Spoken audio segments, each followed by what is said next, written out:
Hello दोस्तों, स्वागत है आपका एक बार फिर से आपके अपने यूट्यूब चैनल किरण लर्नर्स अकेडमी में। इस वीडियो में करेंगे हम ग्रुप डी का साइंस के क्वेश्चन कर रहे हैं हम प्रीवियस ईयर। और ये क्वेश्चन पेपर पूछा गया था 8/9/2022 को फर्स्ट शिफ्ट में। फर्स्ट क्वेश्चन है, which of the following is not a source of Jio thermal energy.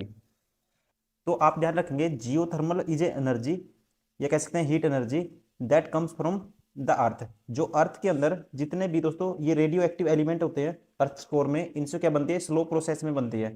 ठीक है, इसे बोलते हैं जियो थर्मल एनर्जी। इसमें उसका कौन सा सोर्स नहीं है? बायोमास। बायोमास क्या है, इसका सोर्स नहीं है।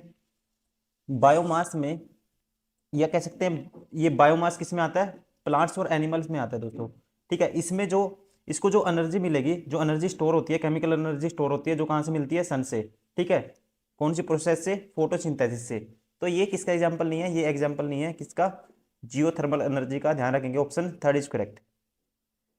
Question number 2, if the current passing through a heater is tripled by keeping resistance and the time of the current flow unaltered then the heat produced is. कहता है यदि हीटर से गुजरने वाली धारा को प्रतिरोध और धारा के प्रवाह के समय को अपरिवर्तित रखते हुए 3 गुना कर दिया जाता है तो उत्पन्न ऊष्मा हीट डैश हो जाएगी।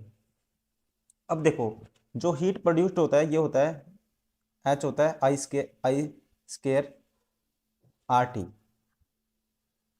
ये रेजिस्टेंस होता है, ये टाइम होता है, ये करंट होता है। अब ये कांस्टेंट है, ये कांस्टेंट है, तो आप कहेंगे एच किसके डायरेक्टली प्रोपोर्शनल है? आई स्केयर के। अगर करंट को 3 टाइम्स करेंगे, 3 करेंगे, 3 रख देंगे इसकी जगह, तो हीट कितने टाइम प्रोड्यूस हो जाएगी? 3 का स्केयर 9 टाइम्स। ठीक है ना, करंट का 9 टाइम्स। तो एक कौन सा आएगा? हम कहेंगे becomes the 9 times, option 4 is correct. तो ये रिजल्ट आपको याद रखना है। एच होता है heat produced is equal to I R square, sorry I square R T. Question number 3, what will be the next homologous member of the compound CH3OH।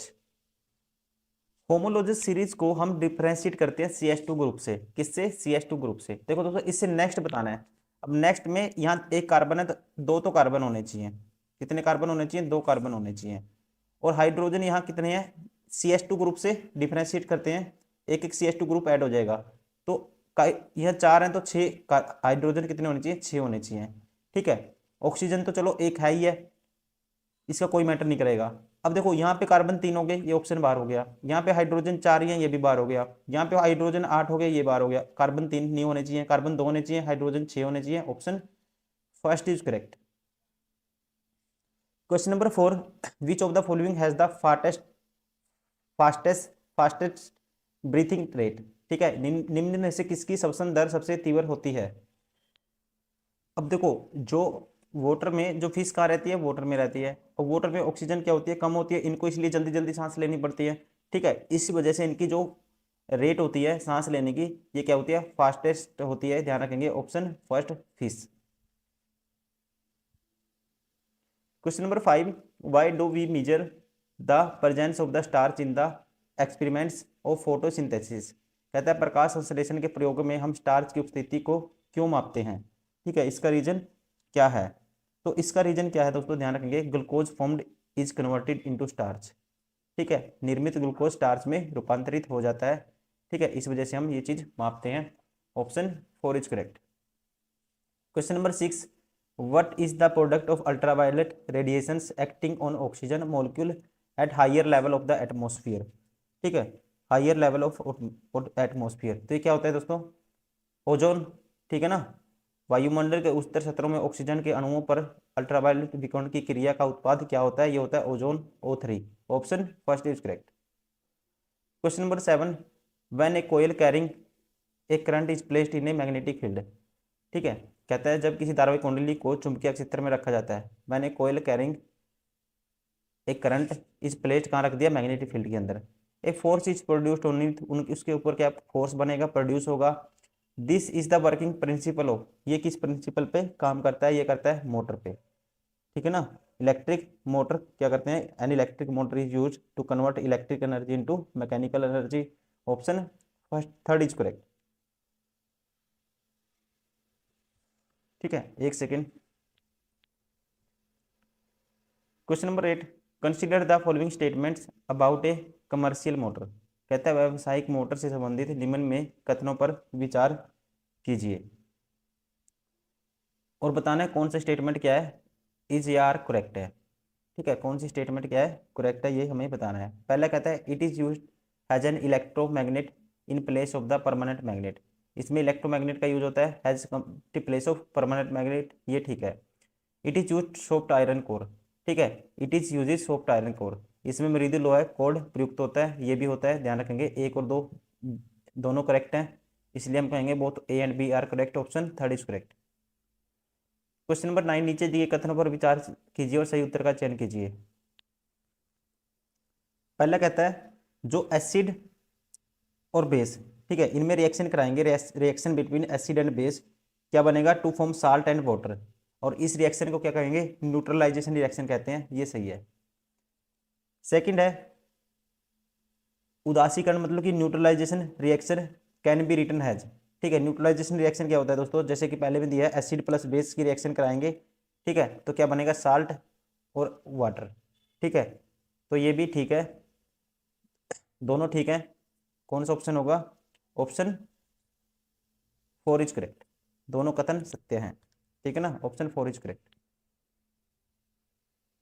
Question number 10, plants used A completely different process for excretion as compared to animals. Which of the following processes is not followed by plants for excretion? ठीक है, जंतुओं की तुलना में पौधों का उत्सर्जन प्रक्रिया पूर्ण भिन्न होती है। पौधों द्वारा उत्सर्जन के लिए निम्नलिखित में से किस प्रक्रिया का पालन नहीं किया जाता है, ठीक है, कौन सी वो प्रोसेस फॉलो नहीं करते, ये हमें बताना है। पहला excess water thrown out of by transpiration, ये होता है। Excrete some waste into the soil, ये भी ठीक है दोस्तों, ठीक है, मिट्टी में कुछ ये कर देते हैं, क्या कर देते हैं, एक्सक्रीट वेस्ट को क्या कर देते हैं, उत्सर्जन कर सकते हैं, ठीक है, उत्सर्जन कर देते हैं, एक्सक्रीट कर देते हैं। Store waste product in vacuoles, दोस्तों ये भी ठीक ना, अपस्ट्रीट उत्पादों का राजधानियों में संग्रहण होता है। Filter toxic substances through the leaves, कहता है पत्तियों के माध्यम से विषाक्त पदार्थों का फिल्टर करना, ये गलत है दोस्तों, ठीक है ना, ये गलत है, बाकी तीनों ठीक है। तो ये बताना था कौन सा वो किसको किस प्रोसेस को फॉलो नहीं करते। Question number 11, the focus of a convex mirror at a distance of 30 centimetre from its pole, focus है 30 centimetre, its centre of curvature will be at the distance of dash from the focus. Centre of curvature क्या होगा दोस्तों, double होता है focus से दूरी का, तो ये होगा 60 सेंटीमीटर, ऑप्शन 4 इज करेक्ट, क्या होगा 60 पे, ठीक है। इसने क्या पूछा था, it centre of curvature will be at a distance of from, focus से पूछा दोस्तों, फोकस से क्या होगा, कॉन्वेक्स लेंस की बात है, फोकस से ये होगा कन्वेक्स लेंस के अंदर, ये है मान लो फोकस, ये होता है, ये जितनी दूरी होती है ना, ये सेंटर ऑफ कर्वेचर की इसकी दूरी होती है। अब यहाँ से पूछा है, यहाँ से तो सेम डिस्टेंस होगा क्योंकि दो पार्ट होते हैं, वन पार्ट, यहाँ से यहाँ तक की पोल से फोकस तक की दूरी 30 है, तो ये भी 30 होगी, ठीक है। अगर ये पूछता कि पोल से सेंटर ऑफ कर्वेचर की दूरी क्या होती, फिर 60 होती, ठीक है, तो ये ध्यान रखेंगे, जल्दबाजी में हमें गलत नहीं करना, ऑप्शन क्या होगा, first is correct, 30 centimetre. Washing soda is use in the manufacture of which of the following compound, ठीक है, वॉशिंग सोडा का यूज किस यौगिक के निर्माण में किया जाता है, इसका किया जाता है, ध्यान रखेंगे आप, किस में किया जाता है, बोरैक्स में, ठीक है, किस में, बोरैक्स में किया जाता है, और इसका फॉर्मूला होता है Na2CO3, ठीक है, इसे बोलते हैं वॉशिंग सोडा, सोडियम कार्बोनेट को, ठीक है। इसका यूज होता है जैसे ग्लास, सोप, पेपर इंडस्ट्री में होता है, ठीक है, मैन्युफैक्चर ऑफ सोडियम कंपाउंड में होता है, ठीक है, जैसे बोरैक्स एक क्या है, सोडियम कंपाउंड है, इसमें इसका यूज होता है, option second is correct. Question number 13, a ray of light in air is incident at an angle of 30 degree on the surface of water in the jar, the ray is reflected water at angle of dash and the dash in the plane of the incident ray. देखो अब ये है मान लो air, ये है water, water को बोलेंगे denser medium. अब कोई लाइट आई, इंसिडेंट रे, ये है नॉर्मल, ये दोस्तों एंगल ऑफ इंसिडेंस क्या है, 30 डिग्री है, तो ये एंगल जो होगा ना, ये नॉर्मल की तरफ जब है ना एयर टू डेंसर में जाएगी तो नॉर्मल की तरफ बेंड होगी, तो एंगल क्या होगा, ठीक है, रिफ्रैक्शन का लेस देन 30 होगा, तो ऑप्शन ये बार हो गया, ऑप्शन ये बार हो गया, और ये लाई करेगी किसमें, प्लेन ऑफ इंसिडेंट रे में, ठीक है, लाई करेगी, option 4 is correct. Question number 14, how do contraceptive pills help in the birth control, ठीक है, जो गर्भ निरोधक गोलियां किस प्रकार जन्म नियंत्रण या बर्थ कंट्रोल में मदद करती हैं, ठीक है, ये क्या करती हैं दोस्तों, ये करती है by preventing release of egg from the ovary, ठीक है, अंडाशय से अंडों का मुक्त रिलीज होना पर रोक लगा देती है, इसलिए कहेंगे option second is correct.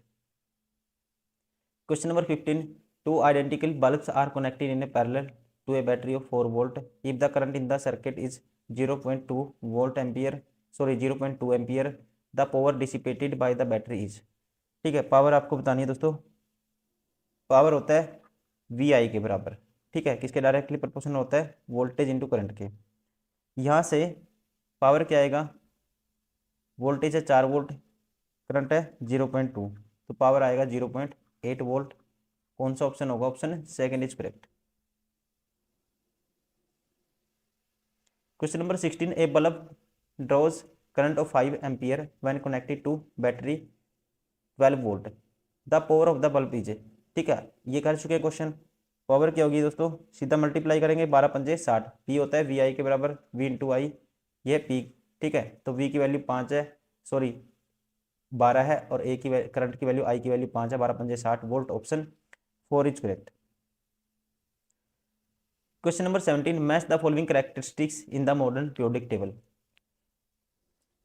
Modern periodic table में ये कैरेक्टरिस्टिक्स हैं जो आपको मैच करने हैं। पहला है स्मॉलेस्ट एटम, स्मॉलेस्ट एटम है दोस्तों, ध्यान रखेंगे, इसमें कौन सा है, लिथियम, ठीक है, तो पहले का ई आएगा, ये ऑप्शन बार हो गया, ई बार हो गया।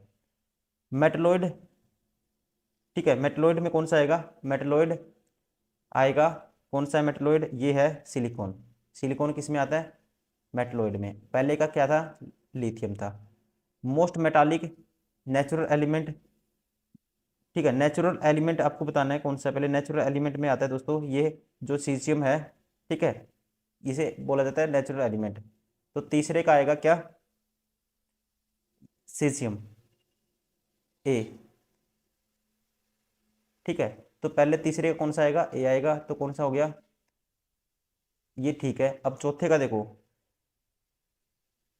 मोस्ट इलेक्ट्रोनेगेटिव है फ्लोरीन, मोस्ट इलेक्ट्रोनेगेटिव फ्लोरीन, फिर आएगा बी, ठीक है, तो बी आएगा, तो ये पहला बार हो गया, तो ऑप्शन सेकंड इज करेक्ट। और लास्ट का लिस्ट इलेक्ट्रोनेगेटिव डी आएगा, ठीक है, आयोडीन, मोस्ट इलेक्ट्रोनेगेटिव फ्लोरीन, ध्यान रखेंगे, लिस्ट इलेक्ट्रोनेगेटिव आयोडीन, ठीक है, स्मॉलेस्ट एटम लिथियम, मेटलॉइड कौन सा होगा, मेटलॉइड होगा सिलिकॉन, और most metallic caesium, option second is correct.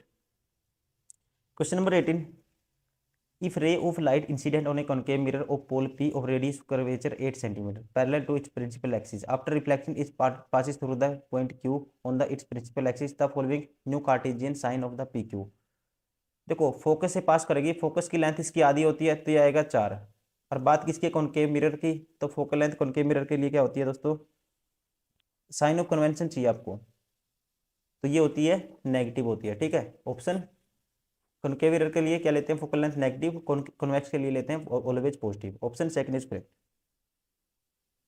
Question number 19, what would be the colour of the sky has viewed by the astronaut at the international space station, कहते हैं अंतर्राष्ट्रीय अंतरिक्ष station से किसी अंतरिक्ष यात्री द्वारा देखे जाने पर आकाश किस रंग का दिखाई देता है। ये क्वेश्चन बहुत बार आता है, कैसा दिखाई देता है, ब्लैक, ठीक है ना, स्काई अपीयर्स ब्लैक,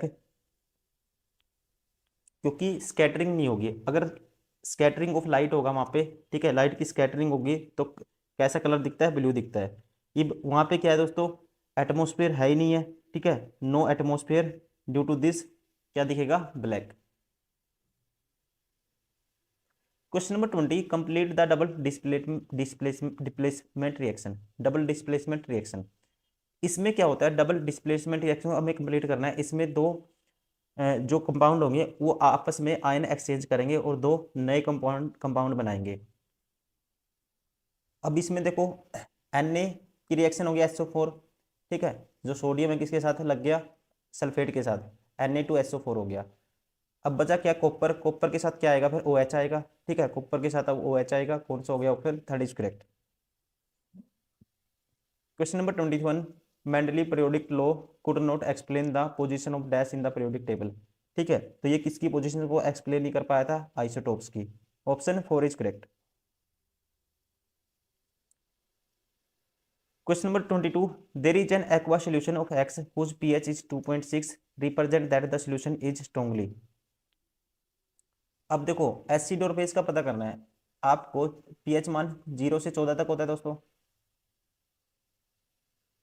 यहाँ पे न्यूट्रल होता है। ठीक है, और इससे आगे स्ट्रॉन्ग एसिड होगा, सॉरी ये स्ट्रॉन्ग एसिड होगा, इससे 7 से कम, और ये स्ट्रॉन्ग बेस होगा। ठीक है, तो ये क्या है? 7 से कम है तो हम कहेंगे इसको strongly acid in nature. Option 3 is correct. Question number 23, which of the following is not a part of the human excretory system. ठीक है, जो मानव उत्सर्जन तंत्र का अंग कौन सा नहीं है, ये आपको बताना है। ठीक है, तो यूरिनरी ब्लैडर दोस्तों है, एरिंथ्रा है, आर्टेरिस है, ब्रोंकियोल्स नहीं है। ठीक है, ये किस में नहीं आता? एक्सक्रीटरी सिस्टम में नहीं आता।